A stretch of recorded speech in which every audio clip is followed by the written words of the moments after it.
coverage you can count on at 6 starts now. News 13 is your local election headquarters. And in less than an hour, 4 Republicans hoping to become the next U.S. Senator from South Carolina will meet for a debate. Thanks for joining us at 6. I'm Jordan Titus. The debate comes before tomorrow's start of early voting ahead of next Tuesday's special primary.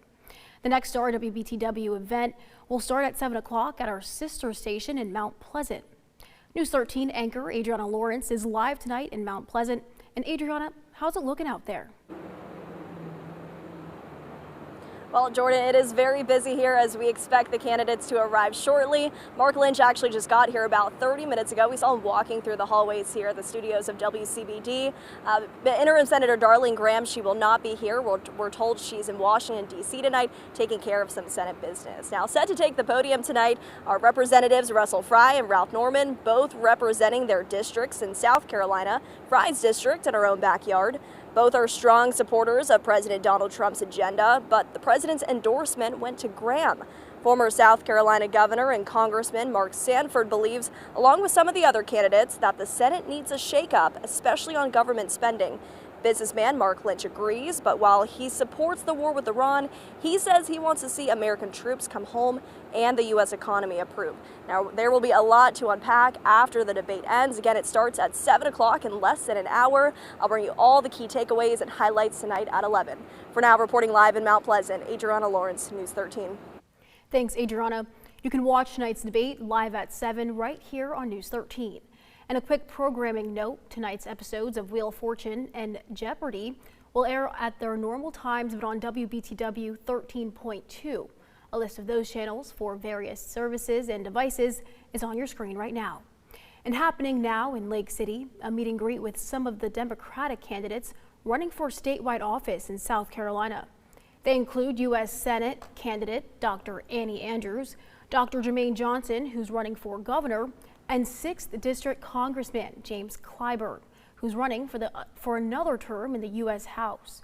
The event is happening at Wesley Chapel United Methodist Church. News 13's Eric Cooper is there. Count on a recap tonight at 11. The Robeson County Sheriff's Office says a 78-year-old man is in jail tonight in connection with a deadly shooting and barricade situation. Joseph Stokes faces a murder charge. Deputies called this morning about a shooting at this home on Highway 72 East say they found 49-year-old Errol Carpenter dead. Count on News 13 for updates as we get more details on this case. And a 17-year-old faces a murder charge tonight after a deadly shooting nearly 2 years ago in the Myrtle Beach area. Authorities say in September 2024, Eric Smalls shot Jaden Smalls in the face with a pistol at a home on Terrace View Court. Police say he tried to cover up the crime by flushing shell casings down the toilet and hiding the gun in a dishwasher. Smalls is in jail without bond. And a proposal that could impact the future of Ocean Boulevard in Myrtle Beach drew strong public comment today. The Planning and Zoning Commission recommended approving a zoning change that would restrict the capacity of future bars and nightclubs in that area. News 13's Morgan Baker is live in the newsroom. And Morgan, you attended the public hearing today. What do people have to say? Jordan, many of the people who addressed the commission said they want Ocean Boulevard to be safe, but they question whether this proposal would actually accomplish that. The proposed overlay would limit occupancy for any new bar or nightclub in the Ocean Boulevard district to 150 people. This would include any establishment where cover charges and alcohol sales exceed gross food sales. Businesses already operating in the area would be grandfathered in and allowed to continue operating under current regulations. At today's public hearing, Victoria Tobin, the executive director of the Myrtle Beach Area Hospitality Association, shared her disapproval of the ordinance. Our concern is not with the goal. Our concern is whether this ordinance gets us there. Public safety depends on how businesses operate, not simply how many people are permitted inside a building. Tobin says her concern isn't just the proposal itself, but why it was brought in the first place. This ordinance addresses a future hypothetical, not an existing problem. That raises a simple question. If there is no current proposal and no existing operation this ordinance is intended to address, why permanently eliminate future opportunities before they are ever presented. With the Commission's recommendation today, the proposal will now go before the full City Council, which will have the final say. Reporting live in the newsroom, Morgan Baker, News 13. Thanks, Morgan. Today at the Myrtle Beach City Council workshop, leaders looked at ways to improve golf cart parking. This comes after the city began enforcing a rule prohibiting golf carts parking on grassy areas at beach accesses. News 13's Livy Payne spoke to officials about the progress they hope to make. Myrtle Beach leaders are looking to make changes to make it easier for both residents and visitors. As golf carts are becoming more popular in the area, leaders are looking to expand places for them to park, with hopes of having more people at the beaches. Leaders now say that golf carts will be allowed to park in the grassy areas, allowing more cars to park in the parking lot and maximize space.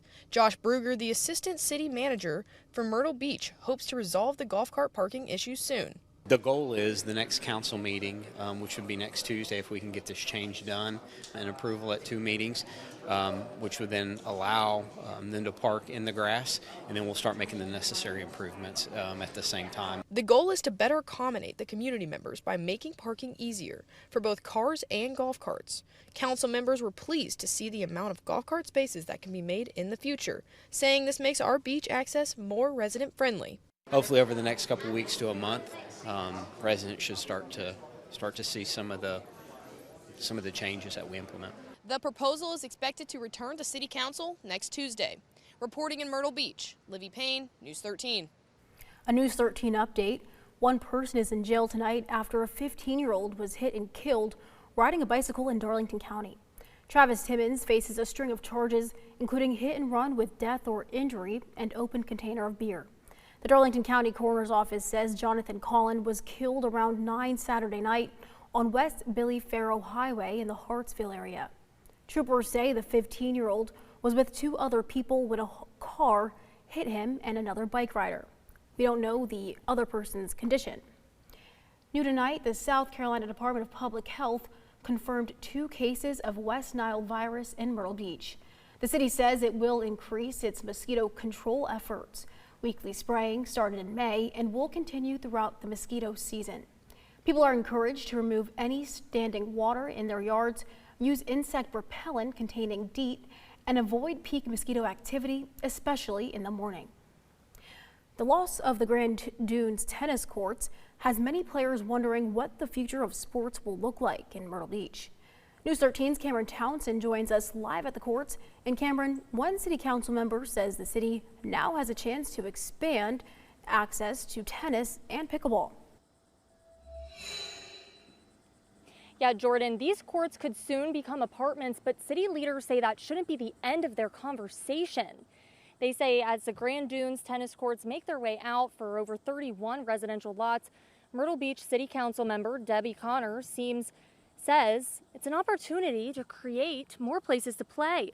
She says a centrally located racket sports complex could give residents more places to play while also helping Myrtle Beach attract the kinds of tennis and pickleball tournaments hosted by other South Carolina cities. There's a growing population of folks wanting to play pickleball. 2, there is a growing need for tourism-based tennis. It's always disappointing to me when we're going to a state tournament that we're going to Florence, we're going to Hilton Head, we're going to Aiken.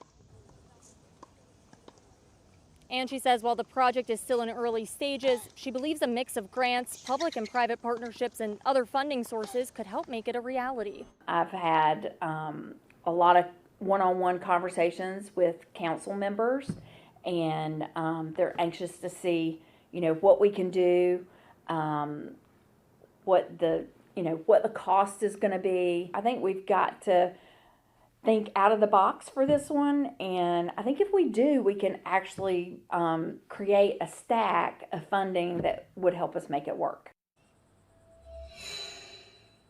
She says city staff is now gathering information as to what this project would look like. As for Prestwick, I spoke with owners today, and while they weren't able to give an exact answer as to what's to come of their property, they said for now, redeveloping into residential use is not something that they're considering. Live in Myrtle Beach, Cameron Townsend, News 13. Thanks, Cameron. Next on News 13, why some hemp industry leaders in North Carolina claim a controversial bill will do more damage, while law enforcement says it will help keep kids safe. And Frank has your most accurate forecast, and News 13's local coverage you can count on continues.